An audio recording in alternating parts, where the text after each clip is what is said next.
সকাল এখন 6:30 বাজে। মাঠের দিকে এসছি, ধানের বীজতলা তৈরি করব। গতকাল বিকেলবেলা এসছিলাম, কিছুটা জায়গা পরিষ্কার করে রেখে গেছি। সকালবেলা এখন নতুন করে কাজ শুরু হবে। আবার কাজ বলতে এই নাড়া পরিষ্কার করা কাজ। এই দেখুন, এই জায়গাটা পরিষ্কার করে রেখে গেছিলাম গতদিন বিকেলবেলা। বেশ খানিকটা জায়গায় নাড়া পরিষ্কার করা লাগবে, প্রায় ওই সামনে খড় ডিবিদা রয়েছে ওর ওপাশ পর্যন্ত, ওই আলের কানা পর্যন্ত করবো।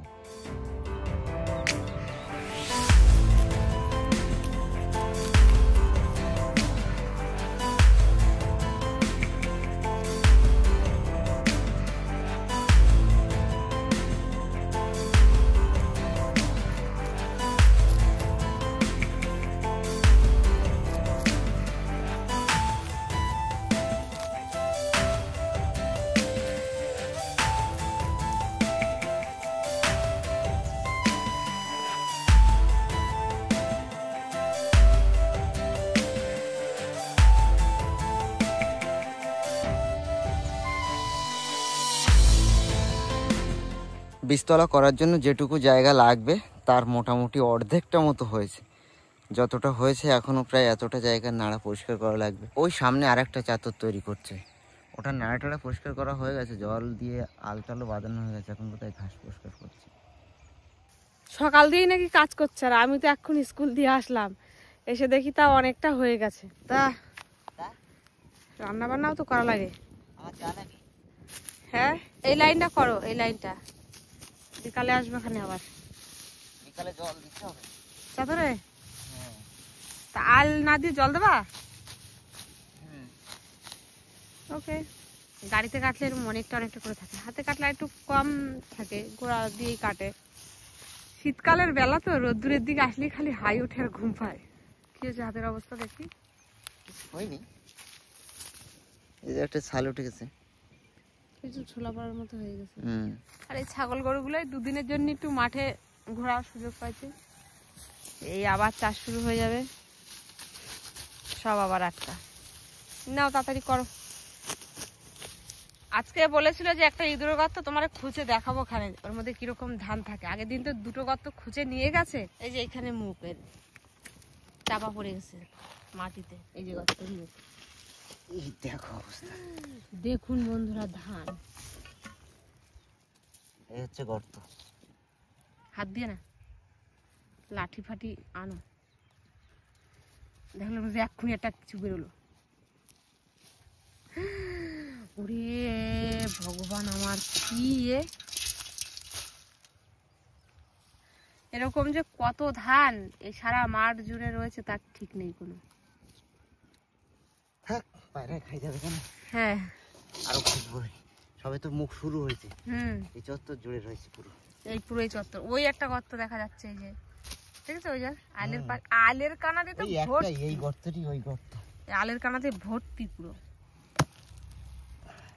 সামনে দিয়ে সর, শোনা, যদি কিছু আসে বেরোয় তো দৌড়ের দিক পাবি না। তবে এটাই সাপ নেই, এটা ইঁদুর আছে। ইঁদুর আছে? হ্যাঁ, মাটি ফেলেছে, সকালবেলা দেখেছিলাম। মোচা, কি অবস্থা। দেখো, সোনার ফসল বান্দরে খাইছে, ইন্দুরি খাইছে। ইন্দুর বান্দর সব একই হলো। এর ভিতরে আর হাত দেওয়া যাবে না, আবার খুঁড়ে নিতে হবে। এই দেখুন কি বেরোচ্ছে।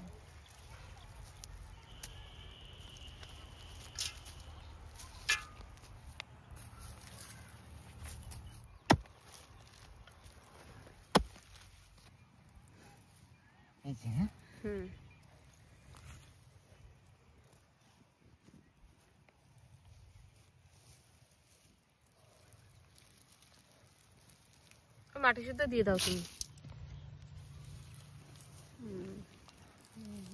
সাজানো একদম ঘরে, আমিও তাই দেখছি, কি সুন্দর কাটে রেখেছো এরা, সাজিয়ে রেখেছে।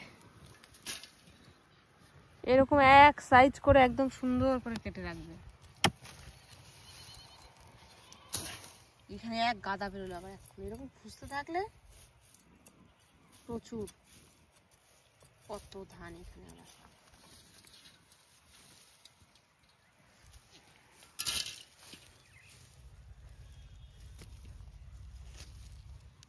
এই যে দেখুন বন্ধুরা, আবার এক মুঠো বেরিয়েছে।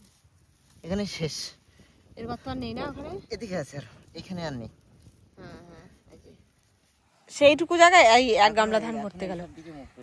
এখনো এইসব দিকে, হ্যাঁ এর এই গর্তটা অনেক বড় গর্ত বন্ধুরা। মানে ওই পাশের জমি নিয়ে এই পাশের জমি নিয়ে কেটেছে। এখানে খুঁজলে তুমি বস্তাখানিক ধান পাই যাবা। আবার বেরিয়েছে দেখো, এইখানে তো আরো বেশি, কতটা।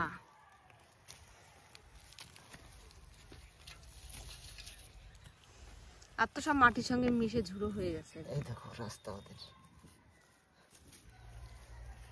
কাছি দিয়ে খুঁজে দাও। আর থাক, চলো অনেক বাজে গেছে। চলো চলো বন্ধুরা, এখন কিন্তু সূর্য ডুবে গেছে, শুধুমাত্র দিনের আলোটুকুই আছে। আর আমি সারাদিন ধরে এই মাঠ পরিষ্কার করলাম, নাড়া পরিষ্কার করা হয়ে গেছে, এখন মেশিন লাগিয়ে এই জল দিচ্ছি। কাল সকালে এসে মাটি নরম হয়ে গেলে আল বাঁধবো। বীজতলা তৈরিটাই হচ্ছে সব থেকে বড় কাজ, এই কাজটা হয়ে গেলে অনেকটা চাপ কমে যাবে। কতদূর হলো? হয়েই তো গেছে প্রায়, অল্প একটু বাকি আছে। কাল সন্ধ্যার সময় তো জল তুলে দিয়েছিল এখানে, একটু মানে কাদা কাদা হয়ে গেছে। বাদ না দিলে তো আর জল দাঁড়িয়ে থাকবে না। তারপরে সকাল দিয়ে এসে এই যে আল দিয়েছে, দেওয়া হয়ে গেছে, অল্প একটু বাকি আছে। ওই যে পর্যন্ত কোদাল রয়েছে ওই পর্যন্ত হয়েছে, আর ওই শুধু ওইটুকুনি বাকি আছে। আর এই দুপাশে তো আল রয়েছে, মাটিটা একটু ভিজে গেল, এবার তুলতে সুবিধা হচ্ছে, নাহলে শক্ত মাটি ছিল। আর এই দুপাশের এই যে আল আর ওই পাশের ওই যে ওই আল রয়েছে, ওইখান দিয়ে এমনি হাতে করে মাটি তুলে থাবিয়ে থাবিয়ে দিলেই হয়ে যায়। রান্না বান্না হয়ে গেছে, সেদ্ধ ভাত হয়ে গেছে, খাবো তো। চলো ওই জন্য ডাকতে এসছি, নাকি এইটুকু একেবারে দিয়ে যাবা? একটু দিয়ে যাই একবারে। বড় ধানের চাষ শুরু হলে না একদম সময় পাওয়া যায় না। আমন ধানের চাষ যখন হয় তখন এই বড় ধান তো উঠে যায়, উঠে যাওয়ার পরে বেশ কদিন সময় পাওয়া যায় হাতে, তখন বর্ষা না আসলে তো আর চাষের শুরু হবে না। আর এইটার বেলায় একদম মানে কি বলবো, সময় পাওয়া যায় না। কিছু কিছু লোক তো ধরুন যে গাড়ি পাচ্ছে না ধান কাটার, বা ধান কাটার এখনো পুরোপুরি সময় হয়নি, কিছুটা জায়গা হাতে কেটে ওই বীজতলা বানিয়ে নেয়। তা আমাদের এইবার একটু এই যে ঠিক আছে, আমাদের সময় অনুযায়ী মাটিতে হেভি নরম হয়ে গেছে গো।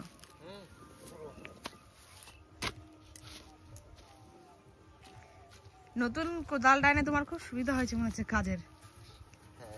8:30 9টার দিকে এসেছিল মাঠে, এখন কটা বাজে? এখন 10:30 বাজে।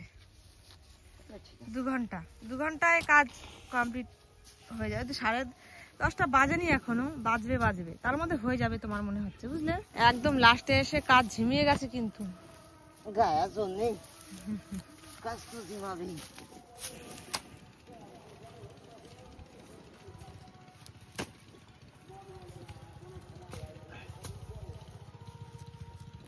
ব্যাস, ওই যে চলে আসছে তোমার পণ্যে।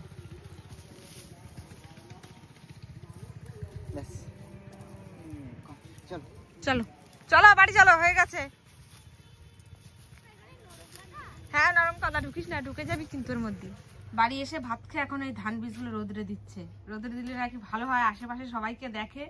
আমরা যদিও কোনোদিনও দিইনি, এইভাবে এনেই ভিজিয়ে দিই, তাই এবার একটু ইচ্ছা হলো রোদ্রে দিয়ে ভেজানোর।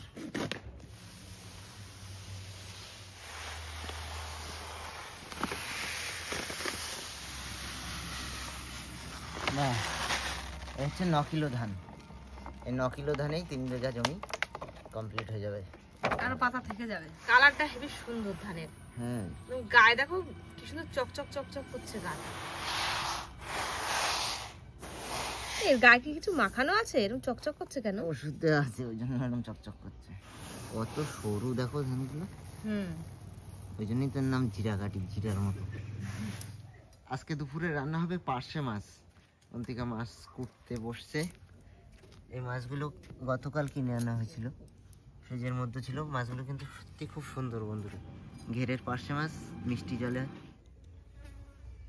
নোনা জলের পার্শে মাছের থেকে মিষ্টি জলের পার্শে মাছ কিন্তু অনেক বেশি ভালো লাগে খেতে। তাই এগুলো সে ঘেরের পার্শে দারুণ হয়েছে খেতে। কালকে দুটো খেয়েছিলাম, হেবি সুন্দর খেতে।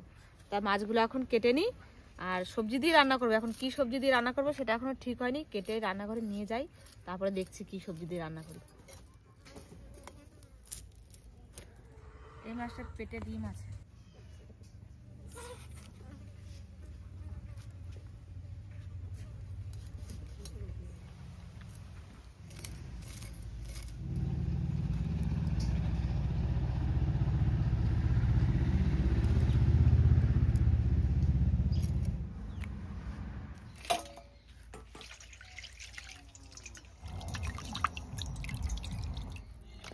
এইবার বাজারে গেলে আমাদের আর একটা সেই বেতের ঝুড়ি আনতে, বেত না এটা কিসে বাঁশের ঝুড়ি আনতে হবে। এনেছিলাম, সেই কুকুর ছিল একটা, ও কামড়ে কামড়ে একদম নষ্ট করে দিয়েছে। মাছগুলো তো ধুয়ে নিয়েছি, এর মধ্যেই এখন লবণ আর হলুদ মাখিয়ে একটু রেখে দিই এই ঝুড়ির মধ্যে।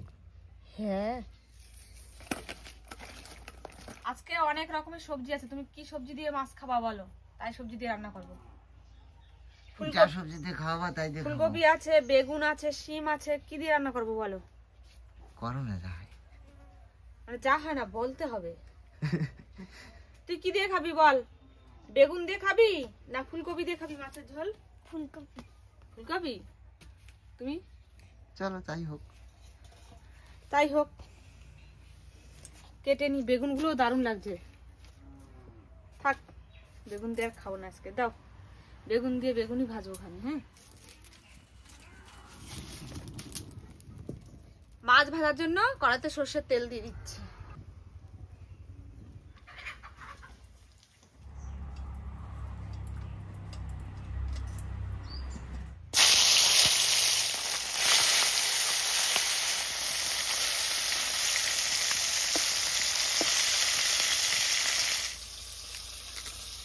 ফুলকপি আমাদের এদিকে এখনো 40 টাকা করে কেজি।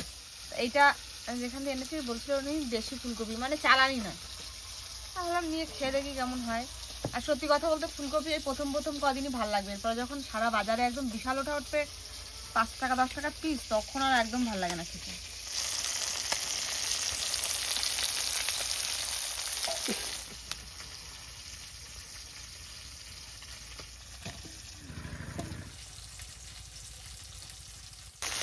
উল্টায় দিয়ে দেবো।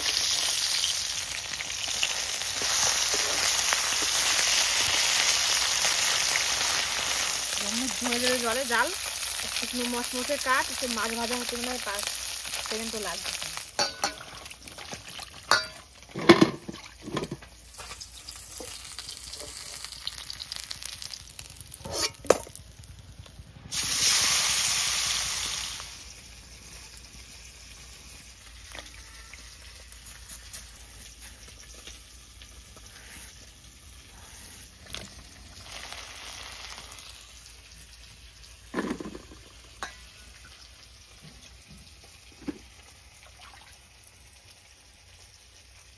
মাছের ঝোল যা যা দিয়ে রান্না হবে সবই যে কাটা রয়েছে, টমেটো, আলু, লঙ্কা আর ফুলকপি। ফুলকপিটা সব ফার্স্ট একটু ভেজে নেব ভালো করে। লবণ তো তেলের মধ্যে দেওয়াই ছিল, একটু হলুদ দিয়ে দিচ্ছি।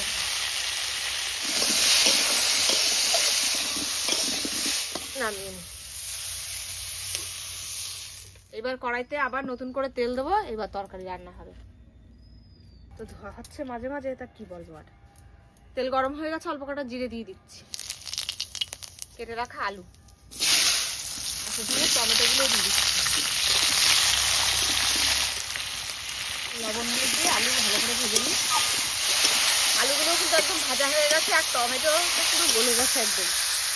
এবার একটু আদা নিয়েছি, আদাটা গ্রেট করে দিয়ে দেবো। আজকে কিন্তু শিল নোড়া লাগবে না আমার। চিড়ে রাখা কাঁচা লঙ্কাগুলো এখন দিয়ে দেবো। আমাদের এদিকে বাজারে এখনো কড়াইশুঁটি ওঠেনি, উঠলে এর মধ্যে কটা কড়াইশুঁটি যদি দেওয়া হতো আরো ভালো লাগবে। আর কদিন বাদে আসছে এক ঘেয়ে সব তরকারি, ফুলকপি, ফুলকপি, মূলো, বাঁধাকপি, মটরশুঁটি সবকিছু ভাজা ভাজা হয়ে গেছে। এবার এই ভেজে রাখা ফুলকপিগুলো এখন দিয়ে দিচ্ছি। আর আলু কষানোতেই অনেকটা সেদ্ধ হয়ে গেছে, এবার জল দিয়ে দেবো।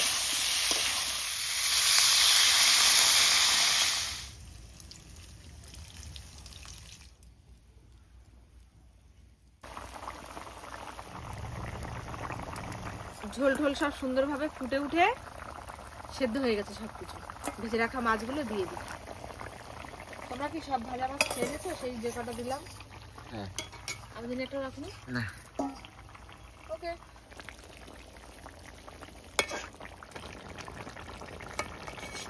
তরকারি রান্না হয়ে এসেছে প্রায়। জিরেগুলো দেবো, দিয়ে নামিয়ে নেবো।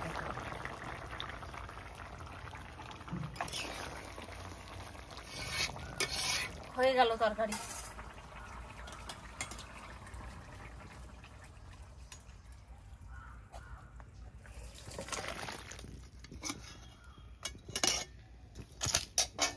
গন্ধ পাচ্ছে সুন্দর।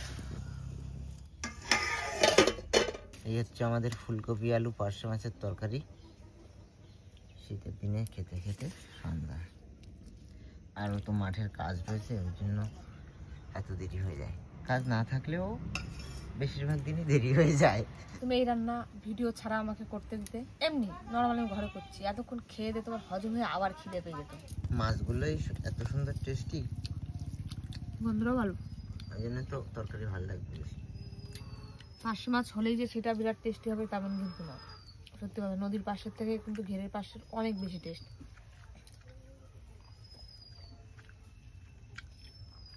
হাঁটু কানের পাশে উঠে গেছে কেন? তুমি বাবু হয়ে বসো ঠিক করে। আমি তো মেখে দিলাম, তারপরে আবার মাখাচ্ছিস। খা ভালো করে।